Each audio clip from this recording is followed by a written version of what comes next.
Kamala Harris stepped up to the podium, her presence commanding the room.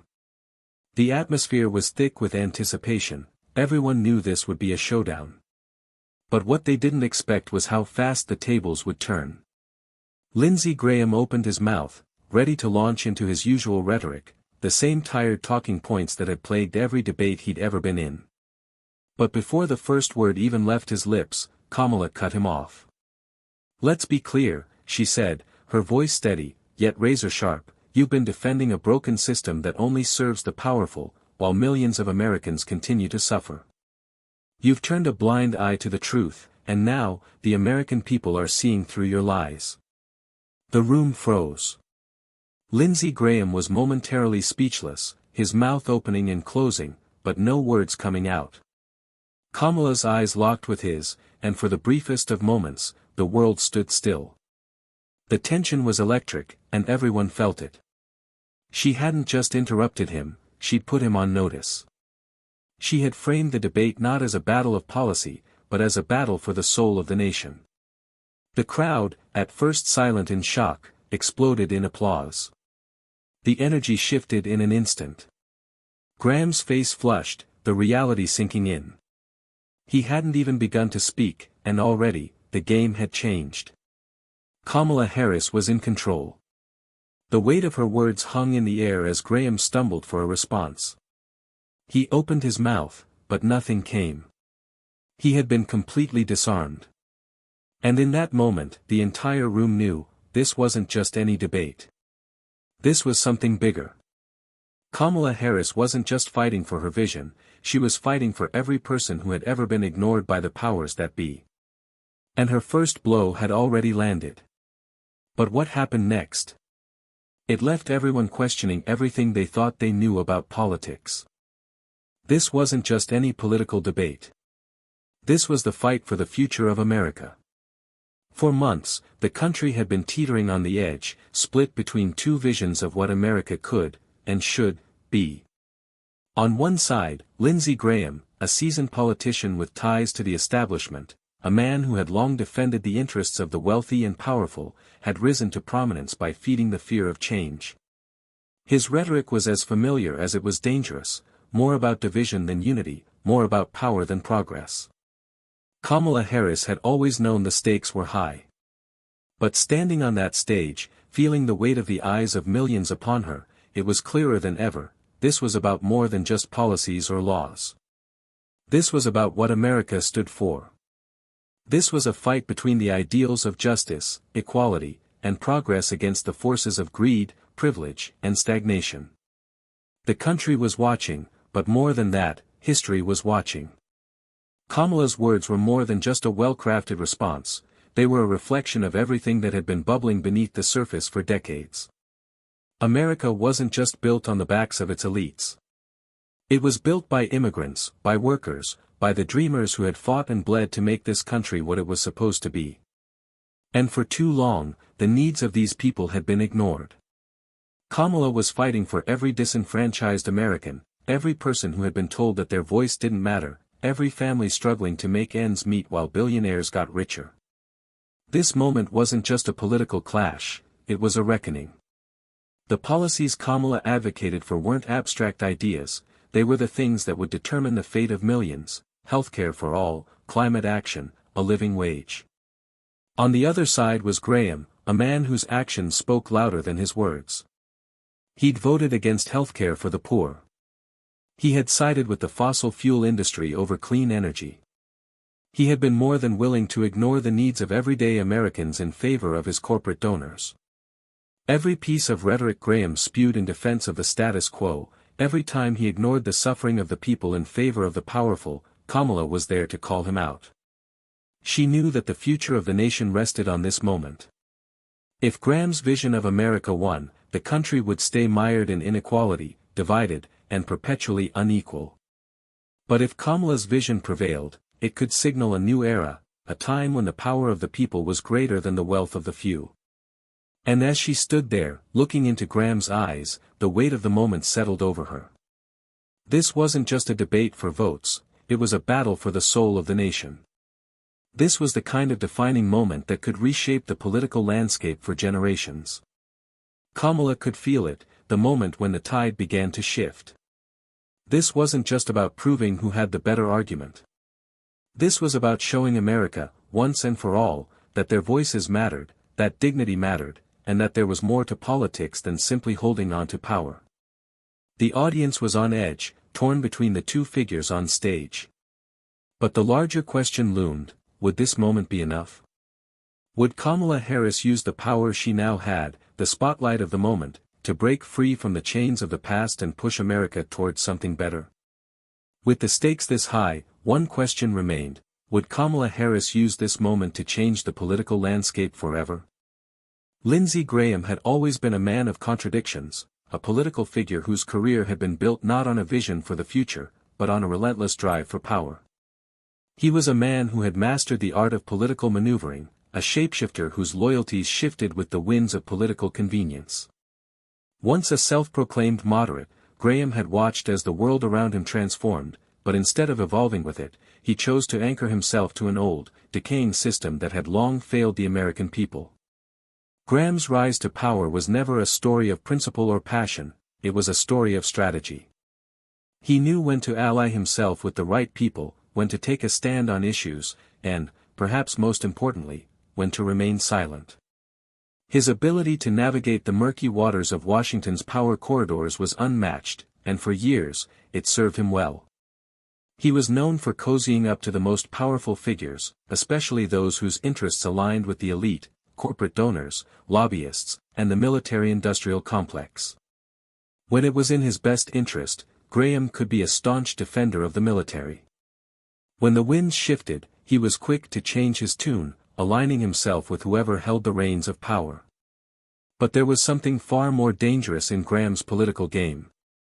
His tactics were not driven by a desire to improve the country, they were driven by self-preservation and self-interest. He had a knack for making deals that served his ambitions, often at the expense of the very people he claimed to represent. Time and again, he had cast aside his principles for the sake of political survival. It wasn't just the constant flip-flopping on key issues that defined him, it was his ability to pretend to be everything to everyone. He was the moderate Republican when it suited him, the hawkish defender of military interests when needed, and the protector of conservative values whenever his donors required it. His actions, his votes, his speeches, his public persona, spoke volumes about a man who was willing to sell out the nation's best interests for a seat at the table of power. He'd voted to gut healthcare for millions of Americans, siding with the wealthy who could afford private care, while dismissing the very real struggles of families who depended on public programs. He had stood behind tax cuts for the rich, yet had refused to pass legislation that would alleviate the burdens of working-class Americans. When it came to climate change, Graham had repeatedly refused to acknowledge the science, instead choosing to align himself with fossil fuel companies that funded his campaigns. But perhaps the most glaring of his contradictions lay in his rhetoric on immigration. As a child of immigrants himself, Graham knew the pain of being an outsider, but that empathy was nowhere to be found in his policies. His stance on immigrants and refugees had shifted dramatically over the years. In one breath, he had called for more compassionate immigration policies, and in the next, he was pushing for stricter border enforcement, caving to the loudest and most extreme voices in his party. His record was a patchwork of inconsistent statements and opportunistic policy stances, each more disingenuous than the last. It wasn't just that Lindsey Graham was inconsistent, it was that his contradictions had become so glaring, so dangerous, that they threatened the very fabric of the country. In a time of crisis, when Americans were desperate for a leader who could unify the country and tackle systemic issues head-on, Graham was content to play the political game, moving from one issue to the next without ever truly committing to meaningful change. His loyalty was to himself and his political career, not to the people he had sworn to represent. Graham's arrogance was his most defining trait. He had grown so accustomed to playing the political game that he forgot what it meant to be a true leader. He believed his time in Washington had made him untouchable. He looked at figures like Kamala Harris, who, despite being relatively new to the national stage, had already built a reputation for being tough and principled, and he dismissed them as distractions. He had convinced himself that his experience, his connections, and his position of power made him immune to the rising wave of change sweeping through the country. But his arrogance was his greatest weakness. He underestimated the people. He underestimated the energy of a rising generation determined to break free from the old guard of politics. And he underestimated Kamala Harris. While Graham thought he could bully his way through another debate, Kamala had been studying him for months, analyzing his every move, anticipating his every tactic. Graham was so wrapped up in his own self-importance that he failed to see the writing on the wall. He believed he was the dominant force in the room, that he could crush his opponents with the sheer weight of his experience. But there was one thing Graham didn't see coming: Kamala Harris had studied him like a textbook. Kamala Harris wasn't just a politician, she was the embodiment of every American who had ever been underestimated. Her story wasn't one of privilege or political dynasty, it was one of resilience, ambition, and an unrelenting belief in the possibility of a better America. Born in Oakland, California, to a mother who was a cancer researcher and a father who was an economist, Kamala's upbringing was shaped by a unique blend of values, an emphasis on education, a commitment to justice, and a fierce love for her community. As the daughter of immigrants, her mother from India and her father from Jamaica, Kamala was raised in an environment where diversity wasn't just accepted, it was celebrated. But it wasn't just the diversity of her heritage that shaped her, it was the understanding that, for people like her, the world wasn't always fair. The fight for recognition was constant. Kamala's parents instilled in her a profound sense of duty to the community, to the country, and to the greater good. But even with this foundation, the journey ahead wasn't easy. She attended Howard University, a historically black college, where she earned her political stripes. It was there, in the heart of the African American community, that Kamala first learned the power of grassroots movements and the struggle for justice. She wasn't just learning the law, she was learning the laws of life, how people who had been pushed to the margins could rise up when they were given a voice. When Kamala entered law school at the University of California, Hastings College of the Law, she faced a constant barrage of skepticism, not just because of her race or gender, but because she was a woman of color stepping into an overwhelmingly white, male-dominated space. She had to work harder, speak louder, and prove herself time and time again. But instead of backing down, she leaned in. Kamala had always been driven by a sense of justice, an understanding that laws were more than just statutes, they were the tools that could either uplift a society or keep it shackled. Her rise in politics was just as hard-earned. After years of serving as a prosecutor, Kamala Harris became the first woman, the first black woman, and the first South Asian woman to hold the office of District Attorney of San Francisco. It was here that her reputation as a fighter for the people took root. She didn't shy away from difficult cases. She didn't back down when the odds were stacked against her. She confronted issues like mass incarceration, criminal justice reform, and the protection of immigrant communities, issues that deeply resonated with the people she served. Her office became a place where justice was not a commodity for the rich, but a right for the underrepresented. But Kamala's journey wasn't without controversy. Her approach to criminal justice reform was met with resistance, particularly from those who believed she was too progressive, too eager to dismantle the systems they had built. Her record on prosecuting cases involving police misconduct, her work to increase the incarceration rate, and her initial opposition to measures like the legalization of marijuana were points of contention. Critics branded her as a tough-on-crime DA. Yet, Kamala never wavered from her core belief that the justice system had to evolve to meet the needs of a changing America. She recognized that the policies that worked for one era were not suitable for another. Her strength was in her willingness to admit when things needed to change, and then to lead those changes. Kamala's next move came when she ran for California Attorney General. This time, it was her experience and dedication to reform that resonated with the public. She ran on a platform that centered on consumer protection, civil rights, and criminal justice reform. She was now a voice of authority in the fight against corporate greed, environmental injustice, and the exploitation of vulnerable communities. As Attorney General, Kamala stood up against big banks and corporations that had taken advantage of hardworking Americans. She was willing to take on the toughest battles, even when the fight seemed impossible. When Kamala decided to run for Senate, her campaign was built on the foundation of her long-standing commitment to the people. It wasn't just about passing bills, it was about creating a government that served the people, not the powerful. She had seen firsthand how corporate interests drowned out the voices of ordinary Americans.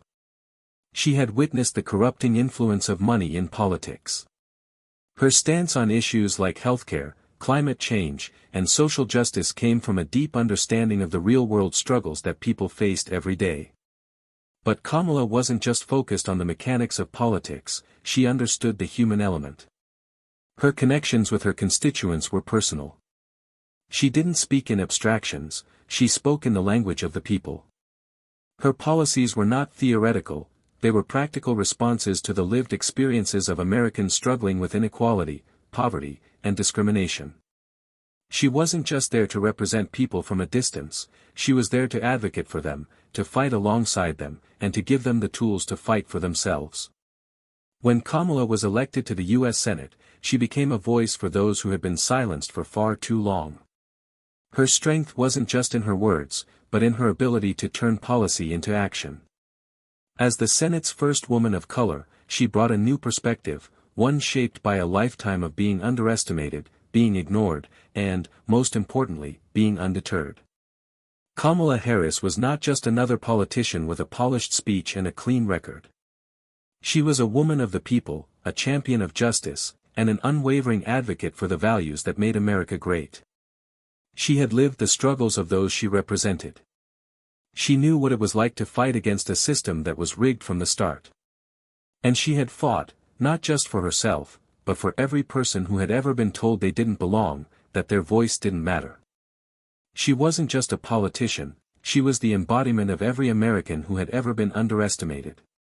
The girl from Oakland had become a force to be reckoned with, and now, standing on the stage against a man who had spent his career clinging to the status quo, Kamala Harris was ready to show America just how much had changed. The tension in the room was palpable. What had begun as a sharp, calculated exchange was quickly escalating into a full-blown confrontation. Lindsey Graham, his confidence bruised from Kamala's opening jab, was no longer willing to play nice. His attempts to regain control were becoming more frantic, and his once calm demeanor had started to crack. "Let's not pretend that your policies are anything but a disaster," Graham sneered, his voice dripping with disdain. "You're out here pretending to be some kind of savior, but all you're offering is a pipe dream. You want to bankrupt this country with your far-left agenda, destroy jobs, and ignore the hard-working Americans who want real solutions, not empty promises." Kamala Harris remained composed, her face a study in calm resolve. She didn't flinch at the insults. Instead, she simply adjusted her posture, leaned slightly into the mic, and addressed the crowd with a tone that was both firm and unshakable. "Senator Graham," she began, her voice even but cutting through the tension like a blade, "you're right about one thing, I do believe in bold solutions. But you know what's a real disaster? A country where millions can't access healthcare because their premiums are too high, where our environment is being destroyed for corporate profits, where our children are locked into a system that's more interested in punishment than education. And if you think that the status quo is working, you're not looking at the same country I am." The audience stirred. It wasn't just that Kamala was calm, it was the undeniable logic she brought to the table. Each word, each phrase, hit like a steady drumbeat, laying bare the truth behind Graham's hollow attacks. And yet, Graham wasn't backing down. He was visibly frustrated, his hands twitching at his sides, his lips twisting into a sneer as he tried to regain the upper hand. "You're out of touch with reality," he shot back, his voice rising with each word. "You think you can just give everything away and make the government the solution to all our problems? You'll destroy everything this country stands for." Kamala's response was immediate. "What I believe," she said, her voice unbroken, "is that we should never stop striving for a better America. We've seen what happens when we don't, when we let greed and corruption run unchecked, when we let the few dictate the lives of the many. You've been part of that system, Senator. You've stood by as it breaks our nation apart. And you can continue to call it freedom while the rest of us suffer. The crowd was electric now, caught in the middle of this escalating war of words. Some cheered, some gasped, but all were on edge, as if they could feel the stakes growing higher with every second. Graham's face flushed. He tried to push back, but his words now sounded hollow, as if he was trying to maintain control over a debate he no longer held the reins to. "You're a radical," Graham spat, his voice filled with contempt. "A danger to this country. You and your ilk have no idea what it takes to keep America strong. You talk about change, but you don't even understand what it means to keep this country safe." Kamala's gaze sharpened, and the room seemed to go quieter as she leaned forward, her eyes never leaving Graham's. "What I understand," she said slowly, "is that safety doesn't come from fear. It comes from justice. It comes from building a system where every person has the chance to succeed, where our families are safe, and our children's futures are secure. You see, Senator, what you call strong, I call weak. Weak because it holds on to a past that hurts more people than it helps." There was a pause. Graham opened his mouth to respond, but for the first time, the words seemed to catch in his throat. He had no answer. The room fell into a tense silence, all eyes on the two figures standing across from each other. Kamala Harris, composed, unflinching, was now commanding the room. Graham, on the other hand, was visibly rattled.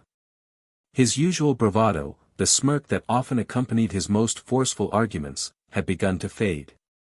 Kamala had exposed his arguments for what they were: hollow, self-serving rhetoric designed to maintain the status quo and protect the interests of the few.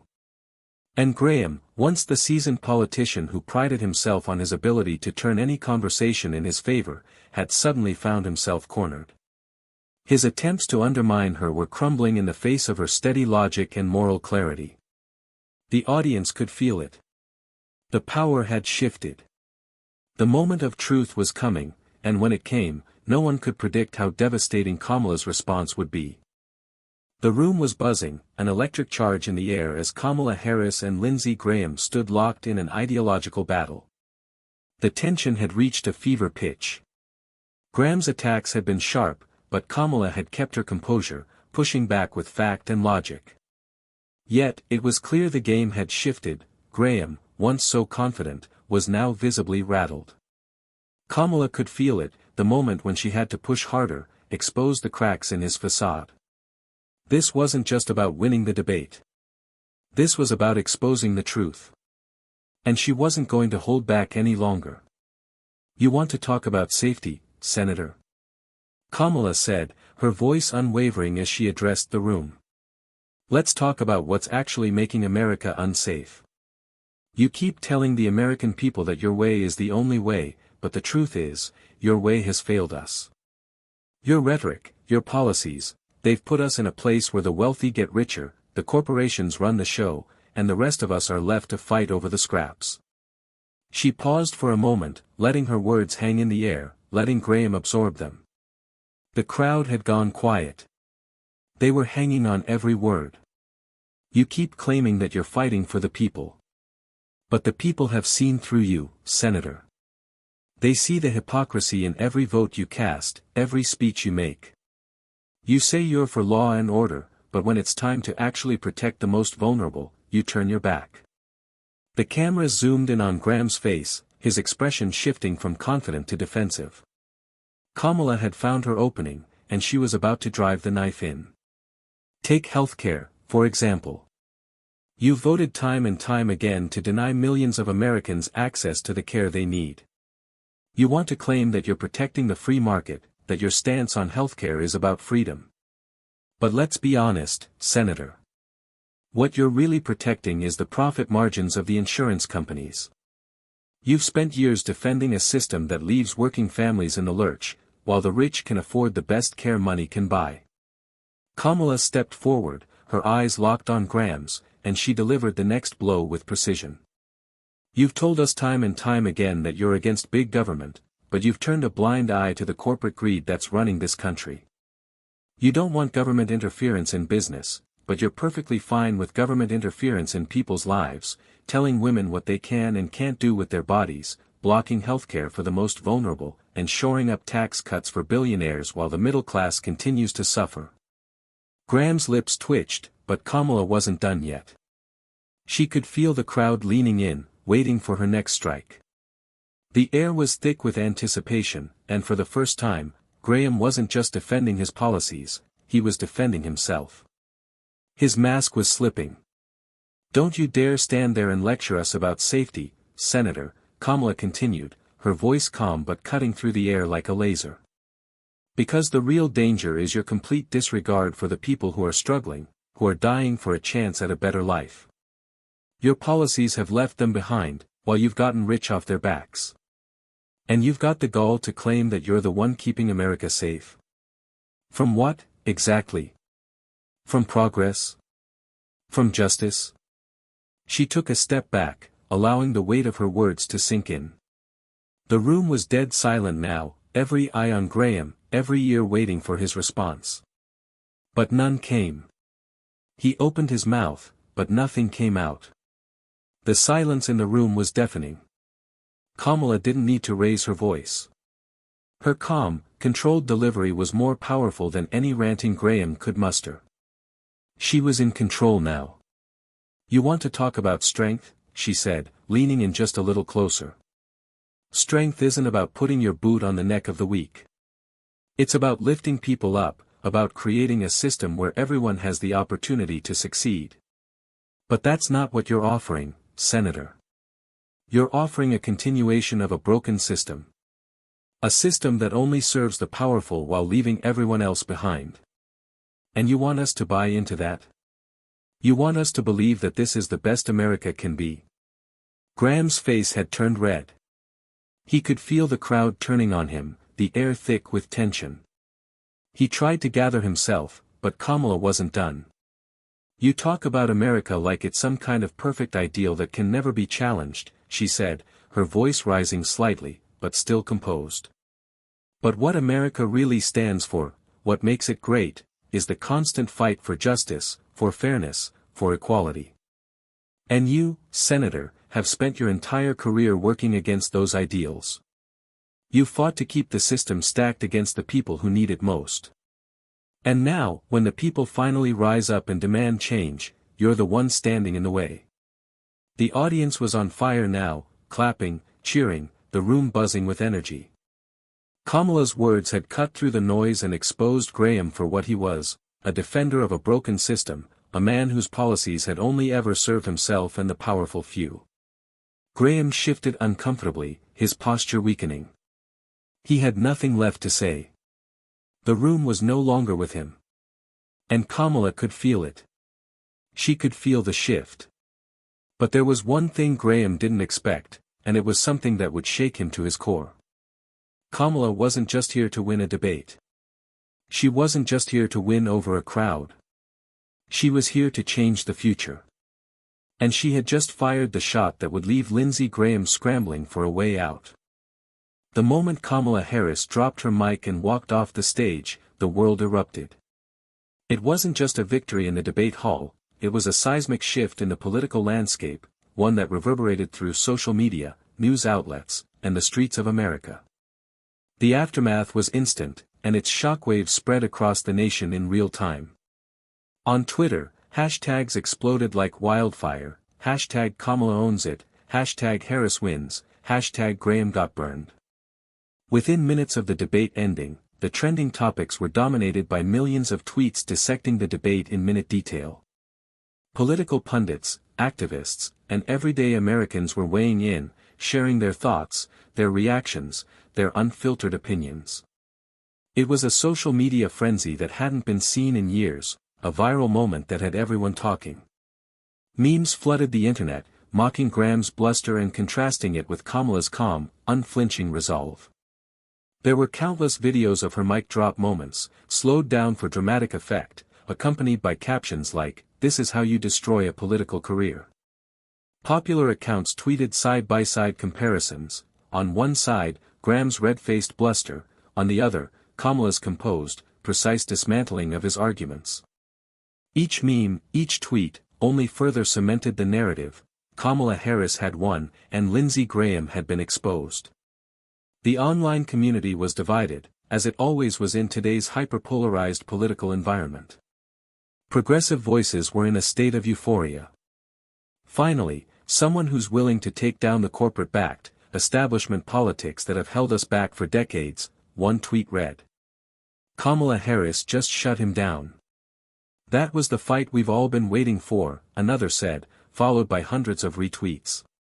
But there were dissenting voices too, those who supported Graham's side, trying to defend him with weak counterarguments. She didn't win, she just played the race card, one critic tweeted. Another added, Kamala just exploited the situation for personal gain. This wasn't about facts, it was about showmanship. But those tweets were quickly drowned out by the sheer volume of praise for Harris. Every retweet, every meme, only amplified the feeling that Kamala had come out on top. In the hours following the debate, news outlets picked up on the moment. Major political commentators were quick to weigh in, praising Kamala for her composure and intellectual rigor. This is what real leadership looks like, one pundit said, the words echoing across television sets. Kamala Harris showed the country that when it comes to matters of policy and morality, she's the one with the vision for the future. Even celebrities joined the conversation. Pop culture icons, actors, and musicians tweeted their support, applauding Kamala's fearless confrontation of Graham's outdated political views. I've never been more proud to witness a woman of color just destroy a career on national television, tweeted one well-known actress. Another popular figure posted a video of their reaction, in which they gleefully clapped as Kamala's argument hit its mark. There's no coming back from that, they said. Graham's done. The backlash against Graham was swift and unforgiving. His usual allies, the conservative pundits and political commentators who had spent years praising his political savvy, began to distance themselves. Graham was off his game tonight, one conservative journalist admitted on live TV.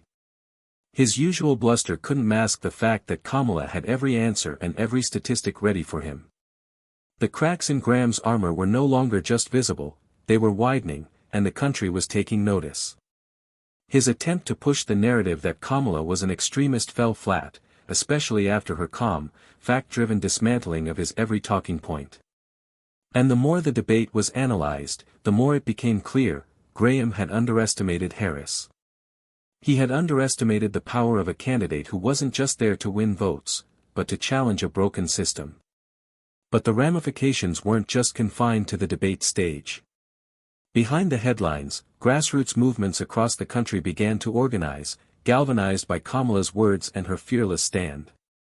In coffee shops, living rooms, and social media threads, everyday Americans felt empowered. She did it for us, one tweet read. She spoke the truth we've all been feeling for years. Progressive organizations immediately started pushing their agendas with renewed vigor. This is our moment, one activist group posted on social media, using Kamala's moment as a rallying cry for renewed push for healthcare reform, climate change action, and criminal justice reform. Kamala had become a symbol, not just a candidate, a beacon for the change millions of Americans were clamoring for. For Lindsey Graham, the fallout was less publicized, but no less significant. His approval ratings began to slip, and a wave of criticism began to bubble up from both within his own party and across the aisle. Republican strategists, who had once seen him as a rising star, now questioned whether he had become a liability. His hardline stance on issues like healthcare and immigration, which had once garnered him the support of the far-right base, now looked increasingly out of step with the electorate's evolving priorities. The aftermath wasn't just about a single debate. It was about the larger narrative it reinforced, the growing dissatisfaction with the political status quo, the changing tides of American politics, and the unstoppable rise of a new generation of leaders who weren't afraid to take on the powerful. Kamala Harris wasn't just winning a debate. She was carving out space for a new political era, one that promised real change, real progress, and a real fight for justice. The battle may have been won, but the war was far from over. And Kamala Harris knew this was just the beginning. The debate was over, but the words Kamala Harris had spoken, the truths she had exposed, reverberated long after the final round of applause had faded. As the dust settled, it wasn't just a political victory she had achieved, it was a triumph for something much bigger. Something deeper. The fight wasn't about one debate, or even one election. It was about the heart of America, the ideals it stood for, and the future it could yet build.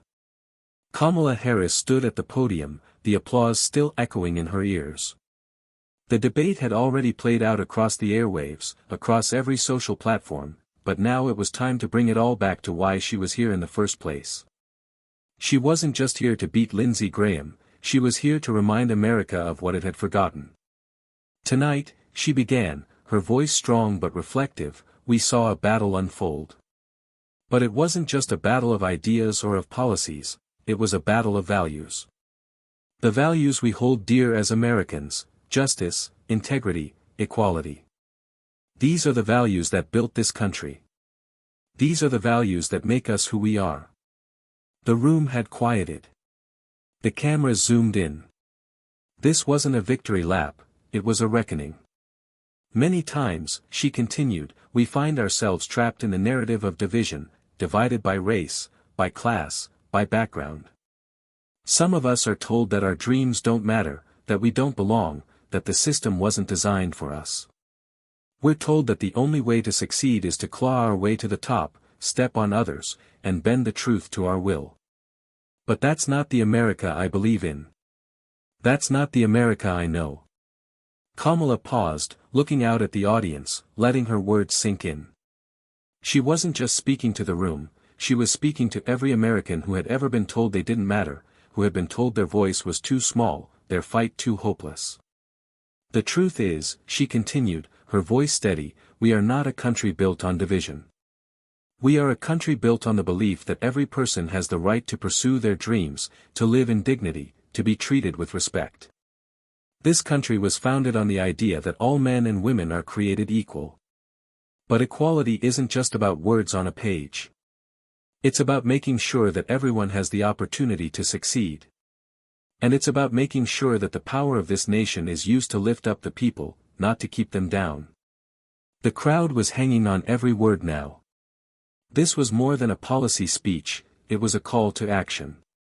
Kamala was not just framing this as a political issue, she was framing it as a moral imperative.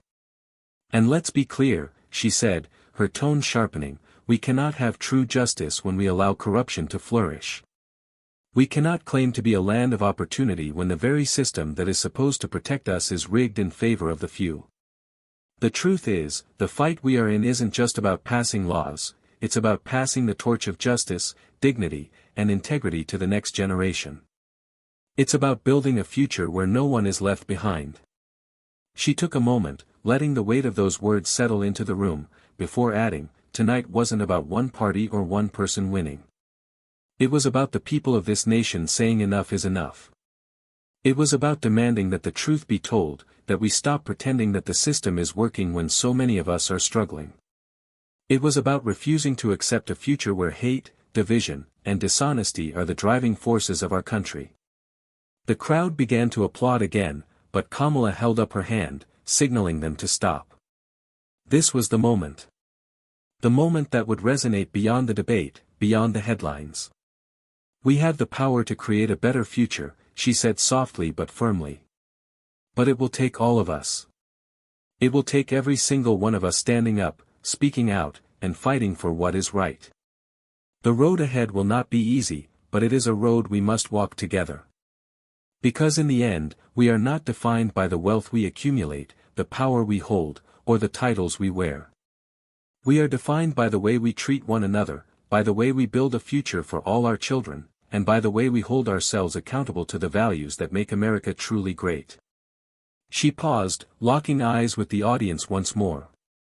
And when we do that, when we live by those values, we will not just change the course of this nation. We will make America the country it was always meant to be.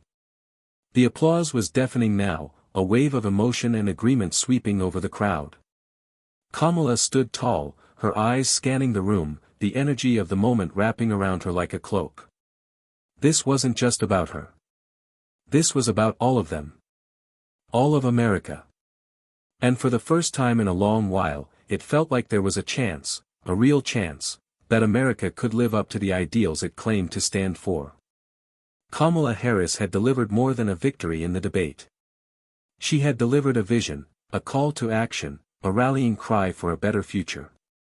And as the world watched, Kamala Harris reminded everyone why truth and dignity would always be the foundation of the fight for America's future. Kamala Harris's victory in that debate wasn't just a political win. It was a victory for every person who has ever been told they don't matter. It was a victory for justice, for truth, and for the fundamental values that make America great. In the face of division, she stood firm, reminding us all that leadership isn't about power, it's about service to the people.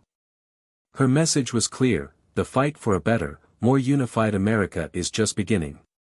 This is about more than one debate, more than one election, it's about a movement. A movement for dignity, equality, and opportunity for every American, regardless of who they are or where they come from. Kamala Harris isn't just a politician. She is a symbol of the power of truth and integrity in the face of injustice. She showed us all that when we stand together and fight for what's right, change is not just possible, it's inevitable. So, ask yourself, will you stand with Kamala Harris for the future of our country? Will you be part of a movement that puts people over politics, truth over division, and unity over hate? Subscribe now, share this message with everyone you know, and join the fight for a brighter future. The road ahead may not be easy, but it is a fight worth having. The next chapter starts now, and your voice is more important than ever. Together, we can build the America we've always dreamed of. Will you answer the call?